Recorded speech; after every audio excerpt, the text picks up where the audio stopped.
Hello बच्चों, क्या हाल चाल। देखो, इस वीडियो में हम लोग चैप्टर पढ़ने वाले हैं लिविंग वर्ड। काफ़ी इंपॉर्टेंट चैप्टर है। इस चैप्टर से हर बार नीट में एक क्वेश्चन या कभी कभी दो क्वेश्चन भी पूछ लिया जाता है इस चैप्टर लिविंग वर्ड से। सबसे पहले हम पढ़ते हैं defining and non defining feature के बारे में। डिफाइनिंग फीचर बता रखा है हमें इधर, और इधर मैंने बता रखा है आप लोगों को नॉन डिफाइनिंग फीचर के बारे में। डिफाइनिंग फीचर ये प्रेजेंट होता है सिर्फ लिविंग ऑर्गेनिज्म में, जबकि जो नॉन डिफाइनिंग फीचर है ये लिविंग में भी प्रेजेंट हो सकते हैं और नॉन लिविंग में भी। एग्जाम्पल है डिफाइनिंग फीचर के cellular organisation, metabolism and consciousness. Non defining feature का एग्जाम्पल है ग्रोथ एंड रिप्रोडक्शन। ग्रोथ कुछ नॉन लिविंग है, जैसे माउंटेन और सॉइल बाइंडर्स का मैं एग्जाम्पल बता रखा है एनसीईआरटी में। ये नॉन लिविंग होते हुए भी ग्रोथ दर्शाते हैं। तो ग्रोथ एंड रिप्रोडक्शन कुछ लिविंग ऑर्गेनिज्म है, जैसे म्यूल, स्टेराइल वर्कर बीज एंड इनफर्टाइल ह्यूमन कपल। ये लिविंग होते हुए भी रिप्रोडक्शन नहीं करते, तो इसलिए ग्रोथ और रिप्रोडक्शन ये नॉन डिफाइनिंग फीचर की कैटेगरी में आता है। और डिफाइनिंग फीचर में आता है cellular organisation, metabolism and consciousness. एक एक करके इन सभी फीचर के बारे में पढ़ते हैं। सबसे पहले हम पढ़ते हैं ग्रोथ के बारे में। ग्रोथ प्लांट में थ्रू आउट लाइफ होती है और एनिमल में होती है up to certain age. Animal में एक सर्टेन एज पर आकर ग्रोथ रुक जाती है, जबकि प्लांट में थ्रू आउट लाइफ होती है due to meristematic tissue. Increase in mass and increase in number ये ग्रोथ के ट्विन करेक्टरिस्टिक्स है। मास का बढ़ना और नंबर का बढ़ना ये ग्रोथ के ट्विन करेक्टरिस्टिक्स है। ऑर्गेनिज्म चाहे यूनिसेलुलर हो या मल्टी सेलुलर, वो ग्रो करता है सेल डिवीजन के द्वारा। ग्रोथ हमने देखा ही ऊपर, नॉन डिफाइनिंग फीचर है। ऑर्गेनिज्म चाहे यूनिसेलुलर हो मल्टी सेलुलर, ग्रो कैसे करता हो, सेल डिवीजन के द्वारा। Increase in mass and increase in number ये ग्रोथ के ट्विन करेक्टरिस्टिक्स है। ग्रोथ प्लांट में होती है थ्रू आउट लाइफ, जबकि एनिमल में एक सर्टेन एज पर आकर ग्रोथ रुक जाती है।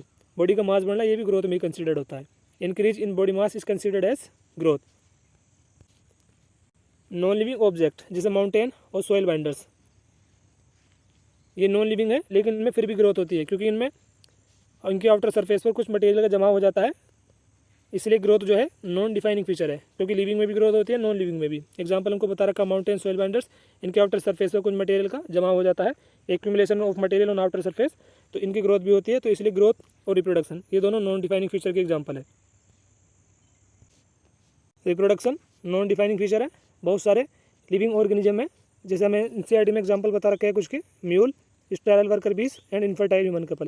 ये लिविंग होते हुए रिप्रोडक्शन नहीं करते, इसलिए ग्रोथ और रिप्रोडक्शन ये दोनों नॉन डिफाइनिंग फीचर है। आगे है सेलुलर ऑर्गेनाइजेशन, ये डिफाइनिंग फीचर है लिविंग ऑर्गेनिज्म का। Organism are made of one cell is called unicellular and organism are made of more cell is called multi cellular. जिन ऑर्गेनिज्म का शरीर सिंगल कोशिका से मिलकर बनता है उन्हें बोला जाता है यूनिसेलुलर। इसके एग्जाम्पल है amoeba, paramecium and unicellular eukaryote, protista. ये सारे के सारे यूनिसेलुलर ऑर्गेनिज्म के एग्जाम्पल है। मल्टी सेलुलर का एग्जाम्पल लगा लो आप, ह्यूमन बींग जैसे। इनका शरीर, मानव का शरीर जो है बहुत सारी कोशिकाओं से मिलकर बनता है, तो मल्टी सेलुलर का एक एग्जाम्पल है।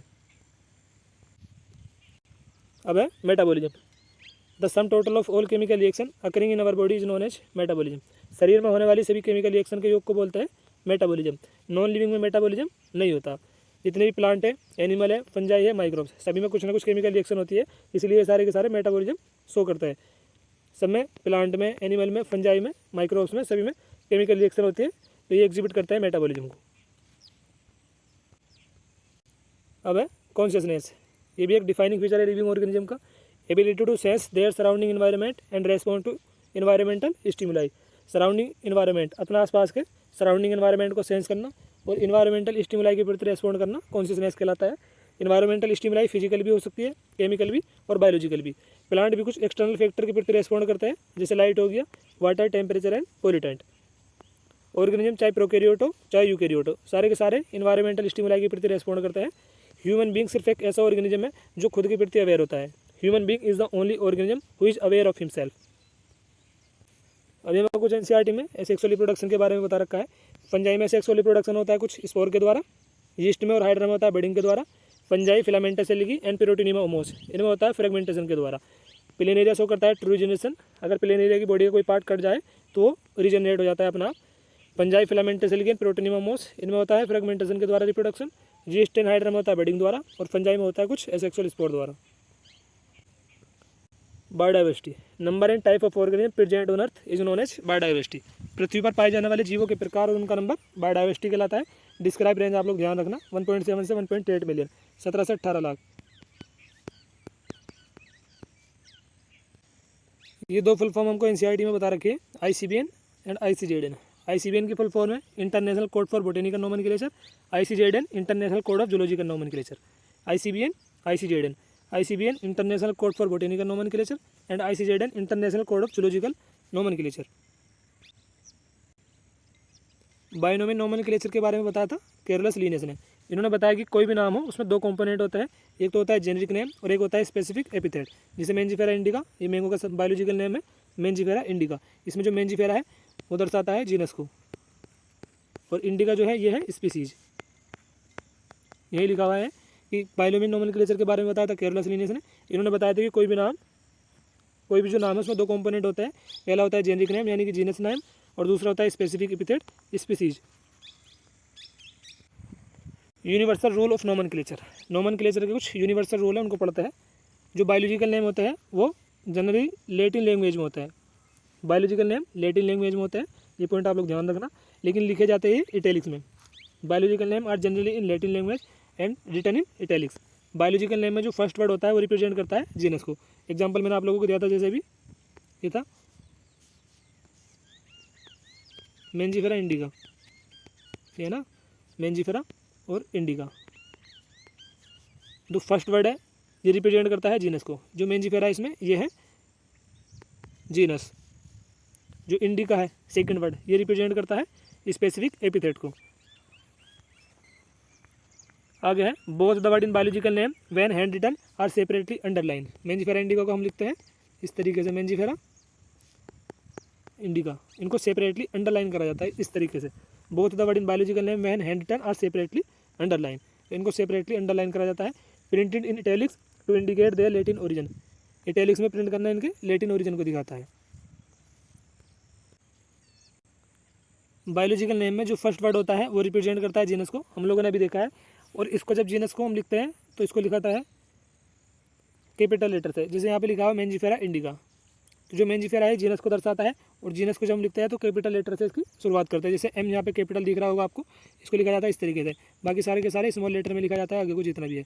मेंजिफेरा में सिर्फ एम कैपिटल होगा, इसको स्टार्ट करते हैं कैपिटल लेटर से। और इंडिका जो है स्पेसिफिक एपिथेट, इसको लिखा जाता है स्मॉल लेटर से। सेपरेटली अंडरलाइन तो करा जाता है, वो हम लोग अभी पढ़ चुके हैं। बायोलॉजिकल नेम में जो फर्स्ट वर्ड है वो जीनस को रिप्रेजेंट करता है, और इसको स्टार्ट करते हैं लिखना कैपिटल लेटर से। स्पेसिफिक एपिथेट जो होता है इसको स्टार्ट करते हैं स्मॉल लेटर से लिखना। मेंजिफेरा में एम बड़ा होगा, बाकी सारे के सारे अक्षर जो होंगे वो स्मॉल लेटर होंगे। उसके बाद इंडिका स्मॉल लेटर से स्टार्ट करते हैं इसका। मैंगो का बायोलॉजिकल नेम है मेंजिफेरा इंडिका। मेंजिफेरा जीनस को दर्शाता है और इंडिका स्पेसिफिक एपिथेट को। Based on characteristics all living organism can be classified into different taxa, that is known as taxonomy. लक्षणों के आधार पर सभी लिविंग ऑर्गेनिज्म को डिफरेंट टेक्सा में रखा गया है, इसको बोलते हैं टेक्सोनोमी। क्लासिफिकेशन की यूनिट है टेक्सोन, कैटेगरी या रैंक, कुछ भी आ सकता है क्वेश्चन में लिखा हुआ। क्वेश्चन में पूछ रहे क्लासिफिकेशन की यूनिट बताओ, टेक्सोन भी आ सकता है लिखा हुआ, कैटेगरी भी, रैंक भी। तो आप लोग तीनों याद रखना, taxon, category, rank, all are the unit of classification. उसके बाद हमको ये टेक्सोनोमी कैटेगरीज बता रखे हैं। नीट 2022 में यहाँ से क्वेश्चन पूछा जा चुका है। ऑर्डर में आप लोग इनको ध्यान रखना। Taxonomy categories showing hierarchical arrangement in ascending order. Ascending order में यहाँ पे हियरार्चिकल अरेंजमेंट बता रखा है टेक्सोनोमी कैटेगरी का। सबसे पहले species, genus, family, order, class, phylum और डिवीजन एंड किंगडम। कई बार यहाँ से क्वेश्चन पूछा जा चुका है। नीट 2022 में भी इससे क्वेश्चन आया था। इसको लिख के दे देगा इस प्रकार से, पहले स्पीसीज दे देगा, फिर जीनस, फैमिली, ऑर्डर। आपसे पूछ रहे हैं करेक्ट सीक्वेंस बताओ टेक्सोनोमी कैटेगरीज का। तीन ऑप्शन तो उल्टे सीधे लिख के देनी है, तो आप लोग इसको ध्यान रखना। पहले है स्पीसीज, फिर है genus, family, order, class, phylum और division. Phylum used for classification of animal and division used for classification of plant. Last में किंगडम है। यहाँ पे एनसीईआरटी में मैं ये बता रखा है, इसको मैंने फ्लो चार्ट्स आपको बता दिया। देखो स्पीसीज जैसे सोलेनम नाइग्रम, मकोई and Solanum tuberosum, potato, Solanum melongena, brinjal. मकोई का जो बायोलॉजिकल नेम है वो है सोलेनम नाइग्रम, पोटैटो का है सोलेनम ट्यूबेरोसम, ब्रिंजल का है सोलेनम मेलोंजिना। नाइग्रम, ट्यूबेरोसम, मेलोंजिना ये स्पीसीज है, ये सारे के सारे आते हैं जीनस सोलेनम में। इनके नाम का आगे दिख रहा है Solanum, Solanum, Solanum. Solanum nigrum मकोई, Solanum tuberosum potato, Solanum melongena brinjal. तो नाइग्रम, ट्यूबेरोसम, मेलोंजिना ये सारे के सारे आते हैं जीनस सोलेनम में। जीनस सोलेनम, पिटूनिया और धतूरा ये आते हैं फैमिली सोलेनेसी में। मेंजिफेरा इंडिका मैंगो का बायोलॉजिकल नेम है। इसमें जो मेंजिफेरा है वो जीनस है, मेंजिफेरा जीनस है, और फैमिली है इसकी एनाकार्डियेसी मैंगो की। ऑर्डर है सेपिंडेलस। यहाँ पे अब है जीनस सोलेनम, पिटूनिया और धतूरा ये आते हैं फैमिली सोलेनेसी में। फैमिली सोलेनेसी एंड कॉन्वोलेसी ये आते हैं ऑर्डर पोलीमोनियल्स में। एनाकार्डियेसी मैंगो की फैमिली है और ऑर्डर इसका सेपिंडेलस। पोलीमोनियल्स एंड सेपिंडेल्स ये आते हैं क्लास डाइकोटिलिडन में। इसके बाद है क्लास डाइकोटिलिडन, मोनोकोटिलिडन, ये बिलोंग करते हैं फाइलम एंजियोस्पर्म को, एंड फाइलम एंजियोस्पर्म और जिम्नोस्पर्म ये आते हैं किंगडम प्लांटी में। तो एनसीईआरटी में काफ़ी मतलब डिटेल में लिख के दे रखा है, जगह जगह समझ में आता नहीं है, तो इस चार्ट से आप लोग इसको ध्यान रख सकते हो। पहले स्पीसीज है, उसके बाद genus, family, order, class, phylum, kingdom. यहाँ पे बता रखा है किंगडम, ये हो जाएगा phylum, class, order, family, genus, और ये नाइग्राम, ट्यूबेरोसम, मेलोंजिना, ये सारी की सारी स्पीसीज है। और जो सोलेनम है ये जीनस है। फर्स्ट वर्ड जो होता है बायोलॉजिकल नेम में वो जीनस होता है, और सेकंड जो होता है वो स्पीसीज को दर्शाता है। हम लोग इसको अभी पढ़ चुके हैं। मेंजिफेरा में मेंजिफेरा जीनस हो जाएगा और इंडिका स्पीसीज हो जाएगा। मैंगो का बायोलॉजिकल नेम मेंजिफेरा इंडिका है, ये ब्रिंजल का है ऊपर, Solanum tuberosum potato, and मकोई Solanum नाइग्राम। ऐसे इसके बाद है ये लायन, इसका बायोलॉजिकल नेम है Panthera leo, Panthera tigris tiger, and Panthera pardus leopard. ये सारे के सारे बिलोंग करते हो जीनस पैंथेरा को। पैंथेरा पैंथेरा पैंथेरा आ रहा है तो पैंथेरा जीनस है। जीनस पैंथेरा फेलिस, ये बिलोंग करता है फैमिली फेलिडी को। फैमिली फेलिडी और कैनिडी ये बिलोंग करती है ऑर्डर कार्निवोरा को। जितने भी कार्निवोर है और प्राइमेट है ये बिलोंग करते हैं क्लास मेमेलिया को। Mammalia, fishes, amphibia, reptiles and reptiles, birds, ये सारे के सारे आते हैं फाइलम कोडेटा में। कोडेटा और नॉन कोडेटा ये आते हैं किंगडम एनिमेलिया में। अब एनसीईआरटी में लास्ट में ये टेबल बता रखे हैं, जहाँ पे बता रखा है organism with their taxonomy categories. Organism को और उनकी टैक्सोनॉमी कैटेगरीज को बता रखा है। यहाँ पे हमको बता रखा है कॉमन नेम, बायोलॉजिकल नेम, और इधर बता रखी है टैक्सोनॉमी कैटेगरीज। सबसे पहले है मैन, उसके बाद है हाउस फ्लाई, मैंगो और वीट। हाउस फ्लाई से क्वेश्चन पूछा जा चुका है नीट में, हम क्वेश्चन देखेंगे अभी किस टाइप के क्वेश्चन पूछे जा सकते हैं टेबल से। मैन का जो बायोलॉजिकल नेम है वो है होमो सेपियंस, होमो जीनस है इसमें, और स्पीसीज सेपियंस है। स्पीसीज है सेपियंस और जो होमो है ये है जीनस। यहाँ पे लिखा हुआ है जीनस होमो, फैमिली है होमिनिडी, स्पीसीज है सेपियंस, ऑर्डर है प्राइमेटा, क्लास है मेमेलिया, फाइलम है कोडेटा। उसके बाद है हाउस फ्लाई, बायोलॉजिकल नेम है मस्का डोमेस्टिका, जीनस है मस्का डोमेस्टिका स्पीसीज, फैमिली है मस्किडी, ऑर्डर है डिप्टेरा, क्लास है इंसेक्टा, और हाउस फ्लाई फाइलम है आर्थ्रोपोडा। जितने भी इंसेक्ट है ये सारे के सारे बिलोंग करते हैं फाइलम आर्थ्रोपोडा को। हाउस फ्लाई भी एक इंसेक्ट है, ये बिलोंग करते हैं फाइलम आर्थ्रोपोडा को। मैंगो का बायोलॉजिकल नेम है मेंजिफेरा इंडिका, जीनस है Mangifera indica species, family Anacardiaceae, order Sapindales, class है डाइकोटिलिडन, फाइलम है एंजियोस्पर्म। वीट बायोलॉजिकल नेम है ट्रिटिकम एस्टाइवम, ट्रिटिकम है जीनस, एस्टाइवम है स्पीसीज, फैमिली है पोएसी, ऑर्डर है पोएल्स, क्लास है मोनोकोटिडन, वीट मोनोकोट है, और मैंगो जो है ये डाइकोट प्लांट है एक। वीट फाइलम है एंजियोस्पर्म। क्वेश्चन देखो हमसे पूछा गया था ये हाउस फ्लाई से नीट 2021 में। क्वेश्चन था which one of the following belong to the family Muscidae. Family Muscidae को कौन बिलोंग करता है, house fly, grasshopper, fire fly या फिर कॉकरोच। हमने अभी देखा है जो हाउस फ्लाई है उसकी फैमिली है मस्किडी। देखो ये लिखा हुआ है टेबल में यहाँ पे हाउस फ्लाई, फैमिली मस्किडी, तो अपना आंसर हो जाएगा इसमें house fly.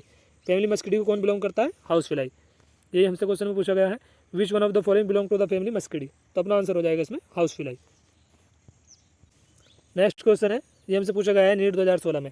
Match column 1 with column 2 for house fly classification and select the correct option using the code given below. इधर कॉलम 1 है, इधर कॉलम 2, ABCD इनको मैच करना है, इधर 1 2 3 4 से, और अब बताना है कि ABCD में से क्या आंसर होगा। फैमिली हमने देखा है अभी मस्किडी, ए का हो जाएगा तीसरा, ए का तीसरा ऑप्शन ए में है, बी में, सी में दे रखा है ए का फोर्थ, डी में भी ए का फोर्थ, तो फैमिली है मस्किडी, तो आंसर सी भी नहीं होगा, डी भी नहीं होगा, या तो आंसर ए होगा या होगा फिर बी, ऑर्डर है डिप्टेरा। बी का पहला कौन से में दे रखा है, ए में, तो अपना आंसर हो जाएगा इसमें पहला। और मैंने आप लोगों को अभी बताया कि हाउस फ्लाई ये इंसेक्ट है, और जितने भी इंसेक्ट है वो बिलोंग करते हैं फाइलम आर्थ्रोपोडा को। फाइलम आर्थ्रोपोडा डी का दूसरा, सिर्फ एक ही ऑप्शन में दे रखा है पहले में, फाइलम है आर्थ्रोपोडा, और डी का दूसरा सिर्फ ऑप्शन ए में ही है, तो अपना आंसर हो जाएगा ये। मैचिंग वाले क्वेश्चन में अगर एक मैच कर रहा है, बाकी आप लोगों को नहीं पता, जैसे इसमें आप लोगों को सिर्फ इतना पता है कि हाउस फ्लाई जो भी इंसेक्ट है वो बिलोंग करता है फाइलम आर्थ्रोपोडा को, कि डी का दूसरा है, बाकी मुझे कुछ नहीं पता ए के बारे में, बी के बारे में और सी के बारे में। बी का दूसरा सिर्फ एक ही ऑप्शन में है, तो फिर अपना आंसर यही होगा पहला, बाकी किसी ऑप्शन में है नहीं, तो फिर ज़्यादा सोचने समझने की जरूरत पड़ती नहीं इन क्वेश्चन में, आंसर हो जाएगा इसमें पहला। तो इस वीडियो में हम लोगों ने चैप्टर लिविंग वर्ड को पढ़ा है। इस चैप्टर से नीट में एक क्वेश्चन या फिर 2 क्वेश्चन पूछ लिया जाता है हर बार। वीडियो आप लोगों को कैसे लगी कमेंट करके जरूर बताना, और जाते जाते वीडियो को लाइक भी कर देना। मिलता है एक अलग वीडियो में जल्दी। थैंक यू दोस्तों।